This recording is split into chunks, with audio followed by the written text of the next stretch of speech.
when I did my first flight, I I felt like I felt alive. I felt that I can go to a places no one can go with it, Yeah. because of the like there is places you cannot go with a car and things like that.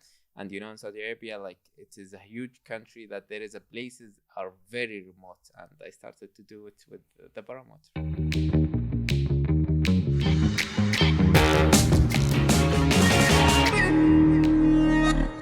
Hello and welcome to the Mayman Show. We are coming to you from our studios in Riyadh, the Kingdom of Saudi Arabia. Our guest today is a member of the Saudi national paragliding team, and he is also a famous or an aspiring to be famous, but has made a lot of noise on the social media scene in terms of being an adventure seeker from Saudi Arabia. We have Faisal Al Olayan. Thanks for being on the show. Thank you so much. It's a pleasure for me to be in the Arab show and to be with you, Hassan. Yeah, well, it's our pleasure to have you on the show. So let's start from the beginning. Well, first of all, like what sparked your interest in adventure sports in general, flying and other forms of extreme sports? Like for me, I started having fun in flying because my mom, when I was young, she was telling me that you are half a bird. And when I started with this mentality, half a bird, I started to do all of my activities in the sky, and I Yeah. started from that, like graduating with the sports until I am here with the national team. Yeah. Okay, so what was the first aerial activity that you did? Okay. First of all, I started at 2019 All right. with paramotoring. I wanted to train to be a pilot, and not for a career, but As a hobby. as a hobby. All right. But I wanted to go to United States, and I booked my flight and also the school there. But there is COVID. We Yeah. had everything canceled, and I started to train paramotoring here in Riyadh. Paramotor is basically a parachute, but you have an engine in your back, and Okay. you can foot launch from anywhere. All right. And I started that, and before it, I was loving, like I love to travel. I finished about 67 countries, and Okay. I started to take my paragliding with me to fly from mountains. And I was getting more experience with this sport as a paragliding, and this is what makes me continue in all of the aerial sports. Like, So let's get into how it felt doing your first paramotoring experience. Well, what was going through your mind? Let us in your psyche, how you felt before and after, and where did you do it, by the way, since you're a world traveler? okay, first I did my first paramotor here in Riyadh, in a place near of edge of the world. Yeah. I trained there. I was training just for 3 days. It was a record for my instructor in Saudi Arabia to be one of the fastest learner, because I was loving this sport and I was searching a lot. I was having all of the information about it. It was easier for him. And when I did my first flight, I I felt like I felt alive. I felt that I can go to a places no one can go with it, Yeah. because of the like there is places you cannot go with a car and things like that. And in Saudi Arabia, like it is a huge country that there is a places are very remote, and I started to do it with the paramotor. All right. And then you from there you shifted to paragliding, right? Yeah. All right. And then when was your first paragliding experience? My first paragliding, it's after 1 year from learning paramotor. I did it in Badr, in Al Medina. There is a sand dunes about 300 meters. It's one of the best places in paragliding in the world, because Okay. it's a sand dune and it's very big. And yeah, I did it first there, and after this trip, I started to travel a lot to do more paragliding, and specifically in South of America and Center of America. Mhm. Like there was a lot of mentors there. Mentors is like you have a guy that he have a lot of experience, and Yeah. you trust him, and he start to give you all the informations and the advices to be a very good pilot. to be under his wing with the instructor Yeah. side. Yeah. And which one of your mentors do you hold near and dear to your Okay. heart? You felt that they gave you the right tools and Okay. advice to Yeah, start up. there is one guy. His name is Michael Yeah. in Colombia, Yeah. specifically in Cali. Like Cali is a big valley Alright. in Colombia, and if you flew, you can fly for a lot of hours because there is a lot of thermals without engine. Okay. Sometimes you can fly until 6 hours to 7 hours without engine because you are going with the dynamic air hitting the mountain or with the thermals. The thermals, because of the sun is hitting the ground and it's becoming more hot. The air near from the ground is hotter than the sky, and the hot air are rising up, and we are going up with it with the paragliding. And this is a lot of experience. I take it from there. Yeah. And after it, with about 1 year or less, I started to go in competition for paragliding. All right. And what was the first competition you went to? First competition, I did it in Albania. It's Okay. a spot landing. You have to know in paragliding there is a lot of competitions. One Okay. of them is hike and fly. Is like you take all of your rig and there is a competition to finish 1,000 kilometers just Okay. with the paragliding and your foot. All right. Yeah, they climb mountains and fly and go to another mountain and they sleep there and they take it for 3 or 4 days. And there is a spot landing. They fly from a very high place and they have to land, and even the 1 centimeter is counted. Okay. Yeah, and there is the acro. Acro is like doing very crazy maneuvers and So the it's sky. more showmanship. Yes, it's like the paragliding. more show. I started in spot landing, Okay. and Albania is my first, and I started to go with all of the competitions until 2022. I went in Kazakhstan in the World Championship of spot landing, and I got the third in the world. All right. Yeah. And that was your first competition. No, it was my I think 17th 17th, but it was and that was your 17th paragliding competition. Yes. All right. Okay. Yes. Interesting. Yeah. After that, the national team of Saudi Arabia has sponsored me, and I started to be a national team athlete. Okay. I mean, we'll get into the national Yes. team in a bit, but you seem to have taken your mom's advice to heart by saying that you're half bird because there's paramotoring, you've done paragliding, you even have a background of aerospace engineering.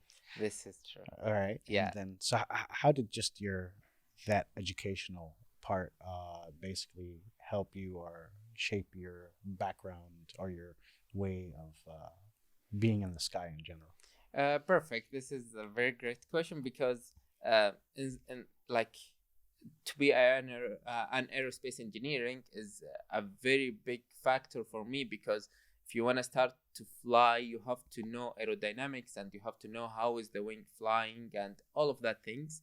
And to have this background as aerospace engineering is helped me a lot to be a very fast learner and to understand what's happening, because there is a two kind of pilots. There is an experienced one, and Okay. there is experienced and no physics one, because it's like also driving but in less comparison, because you know how to drive the car but you don't know anything about the car. You don't know about the engine, you don't know about anything. Okay. Yeah, and this is what made me in love with it, because I built my own paramotor. I was designing it, everything with my specifications and things like that. And all of that happened when I studied in KFBM, King Fahd University in Dhahran. I studied 5 years there, as aerospace engineering. Okay. And for this 5 years, I didn't do anything in my life. It was just studying. Yeah. Yeah. Were you enjoying the part, or you were just trying to get your degree and leave? See, I mean, I'm assuming you were basically heavily invested in. I enjoyed a lot. Yeah. But It was a lot of work. a lot of work, and the problem is we study a lot of not aerospace engineering Okay. subjects, and that was very tough. Yeah. Yeah. Why? Why was it very tough? Did it not Be- catch your attention? Or it's like I was studying because I love it, okay. and if you want to pass there, you have to like live for the university and spend a lot of time for it. And there was a lot of subjects like geology and things like that, also chemistry. Okay. It was sometimes need a lot of effort, and it was very boring, and I cannot like keep up. But thank God, like I finished it, and it was a great time. Yeah. All right. Yeah. Okay. Let's talk about the Saudi national team for paragliding. The Saudi paragliding national team. Okay. Like I told you, after I started to compete and I get little bit of attention of the competitions that I was sharing with, I became a member of the Saudi national team. Yeah. And when was it established?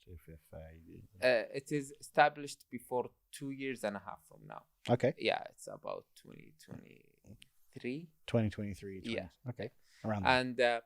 And it's Shaheen, and the name of the paragliding organization, and that was a new chapter for me, because to compete is something, because you are holding your name, but now you compete with the Saudi name, and like bringing your flag and your clothes, and like everyone are seeing you as a Saudi athlete. It's not like Faisal, the old one, is like coming to compete. Yeah, you're here representing the whole country. Yeah. It's like it was a lot of like focused and a lot of like in the competitions that I was in, it was less nervous and less pressured. But when I was going with the national team, it was much like pressured. But for me, I enjoyed a lot because it was more exciting for me. Yeah. Yeah. And so. What have you done under the Saudi national team's umbrella? Okay. You gave us a story of how you got sponsored, but since getting sponsored, we get sponsored. After that, we started to compete in the competition. We did the paragliding World Cup in Bulgaria, and we get 9th as a team. It was a great one. But also at Indonesia World Cup, one of our national team athlete, we get the first in the world. Really? Yeah. And we're fairly new at this. Yeah, this is like the problem of it, but there is not a lot of news about it. But yeah, we get the first of it, and after that, like we started to do a lot of training. We were in Turkey for 1 month of training there. This training are affecting us very good in our experience, because it's make you jumping from like a normal pilot to be a very experienced pilot, and to try to know all of the weather, like specifications, the weather conditions, and specifications, because it varies from this is true, because from country to country, environment to environment. Yeah, like near from the sea, or everything is are different, and this is what make us better pilots.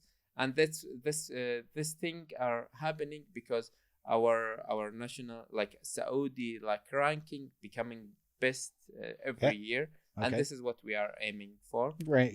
There's an improvement every year. We started about 100, and now we are 14. Okay. And before 2 years, not 2 years, 1 year and a half, we went to the 9th. All right. Yeah. How many countries, by the way, participate in these World Cups? There is about 100 something. So out of 100 countries, getting 9th place in early outings is a very remarkable achievement. This is a very remarkable achievement. You need to say the 100 so people can understand how big of a deal that number is. It was a big of a deal, but yeah, thank you. All right. Okay. So, a true testament of you being a bird, or let's say they should call you the Saudi Falcon, right? I hope so. Let's get into your experience in wingsuits.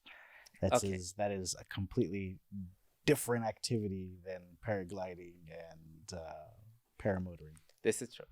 Wingsuiting. I just become a wingsuit pilot, but how can I be a wingsuit pilot? I have to start to be a skydiver. Okay. And first of all, I trained to be a skydiver, and I did a lot of jumps, about 3 years of jumping, just to get to the 200 jump, after that it's allowed for me to start to do Being the a wingsuit. wingsuit. It's Yeah. a lot more extreme. You need to have a lot of. This is true. You have to be almost a perfect skydiver Okay. to go to wingsuit. And wingsuit, like, you have to know, like, in all of the sports like paramotor, paragliding, skydiving, there are a very big environment of people who know about it and informations. Okay. But in wingsuit, there is not a lot of in the world. Like, for me, I was getting all of the information and things, and I was doing my own research. Okay. But in wingsuit, there is not. Yeah. Not a lot. I mean, I know about wingsuit pilots from an actual wingsuit pilot. Yes, so, and this is what this is. It's a problem, and it's not. Yeah. Because this one need to get a a mentor, and you have to trust him with everything. Yeah. And after I started, like, like, my dream is to be a wingsuit, because like everyone, like the human body is like very different if you think about it as a bird. And for me, like, feeling I want to fly like a bird, it's one of the most important things in my life.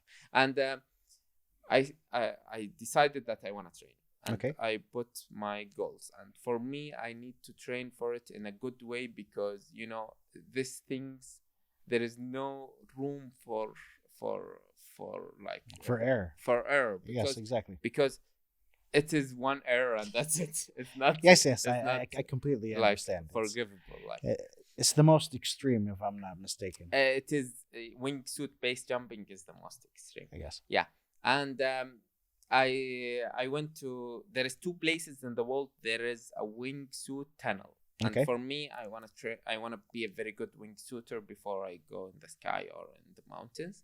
And there is 2 places in the world that have wingsuit tunnels. One in Sweden and one in Russia. Okay. Yeah, and I went to Russia to train there in a city named Perm. It is in the middle of Russia. It's 3,600 kilometers from Moscow. It's like 4 to 3 time zones there. I cannot remember. Okay. I went there and I trained in the wind tunnel. Like, okay. You go in a wind tunnel, and there is a lot of air, and it goes with a degree, and you have your wingsuit, and you train to fly there. All right. Yeah, I spent about 6 hours there in the wind. In the 6 hours in the wind tunnel, I took it in 10 days. Okay. And something like that, because you have to take 10 minutes every 5 hours per day, because it's very intense for your body. Yeah. And why is that? Because skydiving, you have to know this information, because it's crazy. Skydiving is just a 50 seconds of free fall. Yeah. 50 seconds. Like, it's a lot of adrenaline, but it's just 50 seconds. You have a lot of adrenaline going when you in that 50 seconds. Yeah. But also in that 50 seconds, you need to basically have your calculations right, the timing right, the weather needs to be right. This is true. One thing goes wrong, and the whole equation gets changed, right? It will change, yeah. And if you have a wingsuit, it goes to 3 minutes. Okay. Yeah, and for me, like, this adding minutes is very important, because it's make you more enjoyable. Yeah. And after I trained in Russia, I went to Moscow again to train with one of the mentors. His name is Alexander. Okay. He have his own company for wingsuit, and I trained with him from the sky and things like that. And I felt how can you be a bird, because now you can fly, like, not just falling. Like, flying and falling is different in skydiving. And if you jump, it's just a fall, and if you go with a wingsuit, you are flying. And I was going between the clouds and things like that, and that makes me like having a lot of fun. What was that feeling? I mean, you finally achieved your theoretical, dream. Yeah, I'm a bird and I want to fly. Yeah, okay. There is a limit. Like, there is a limit of adrenaline. Like, and this is what I was always like chasing. Okay. When I finished the experience, when I finish it and arrive safely down on the ground. Okay. From the adrenaline rush, it start to cry, because I start to cry because of how extreme and how the adrenaline are like pumping in my body, and and this is what makes me feel alive and feel like very. This is the best feeling ever for me, and this is what I was having fun for it. Yeah. Okay. And so what's next for the Okay. for you? This is the problem. Like, and this is what I was learning from my mentors, because I cannot know that if you don't have a fear. Yeah. It's That's okay to be afraid. if you That's are, just in everything in life. yeah, but there is a problem. If What? you start not to be afraid, that will end your life. Yeah. Yeah, in this sport, because you have to know when you back down. Mm-hmm. There is a lot of times when I want to do the experience and I start to stop in the edge of the mountain or something. Yeah. I say no.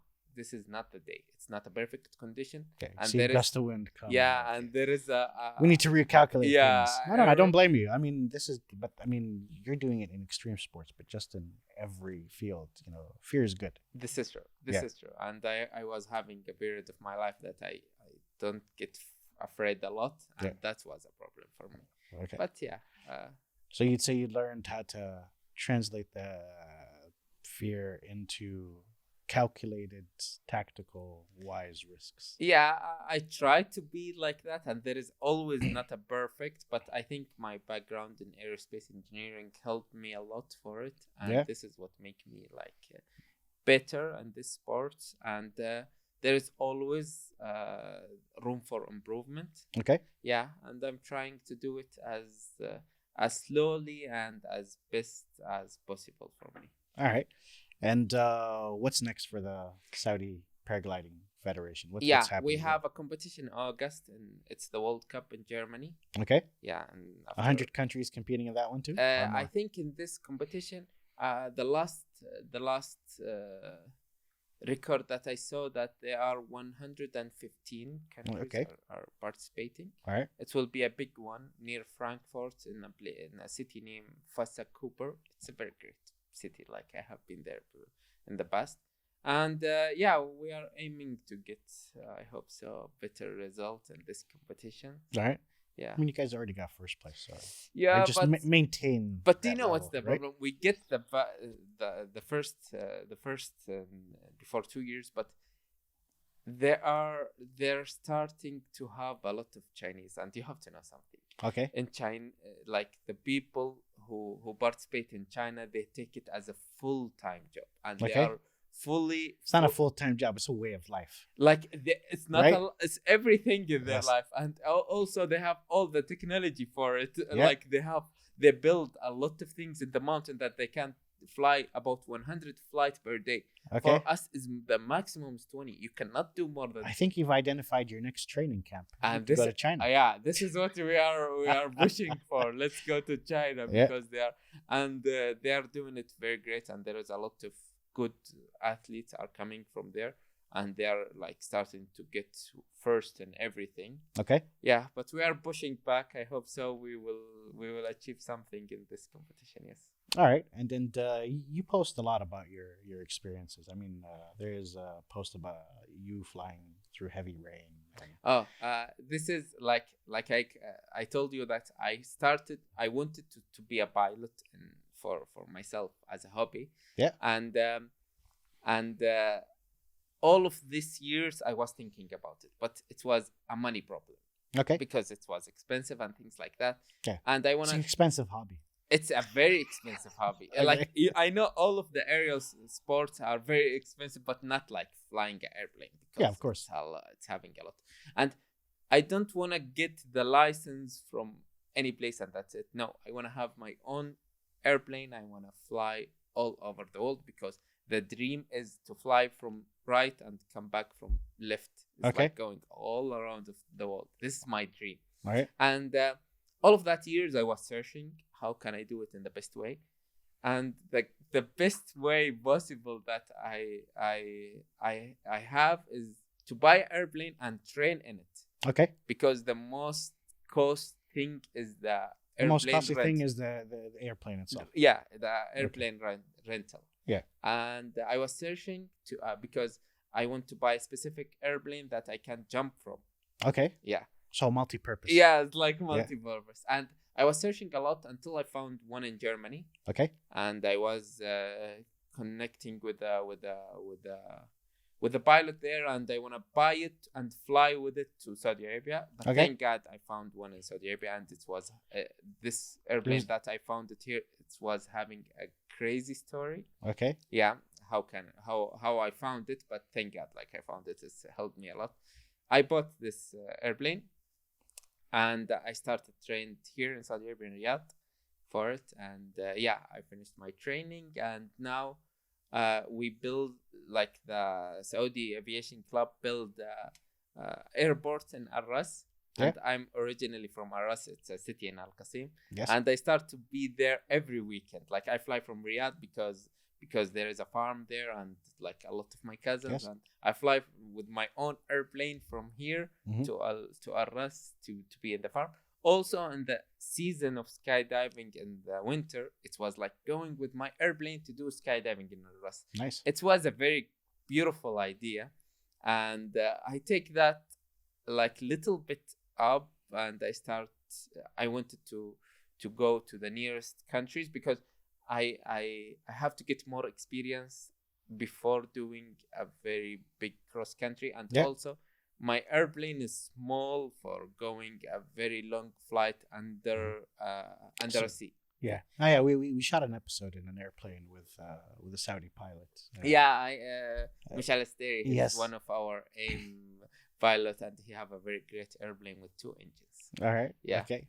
2 engines. Yeah, Everything this is the most important. Yes, thing. he taught me everything needs to be redundant. Yeah, this is 2 of everything. yeah. So before we wrap up this interview, what's your personal message to the audience and anyone who wants to get into,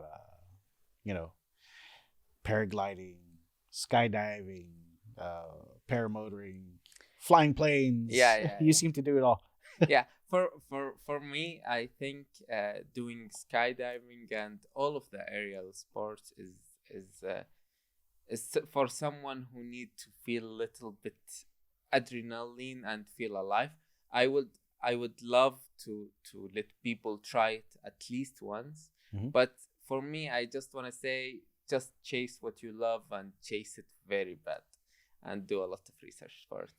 All right. Okay. Fair enough. I mean, that's some good advice, and I wish you nothing but the best of luck in your future endeavors and competitions, and hopefully you can stay safe while you do all this. I hope so. Thank you so much. But before we finish, you have to try one of these sports with me. Okay. You have to choose the airplane or skydiving or paramotoring. I've done the airplane, so Okay. maybe. I mean, I'll do another airplane, but, But- we'll talk after the Yeah, episode. we We'll see can which talk one I'll do. about it. All right. No, okay. We'll talk about it. Let's just say never say never. Okay. How about that? Okay. And that's all we have time for this week's episode. Tune in to the Mayman Show. See you later. See you later.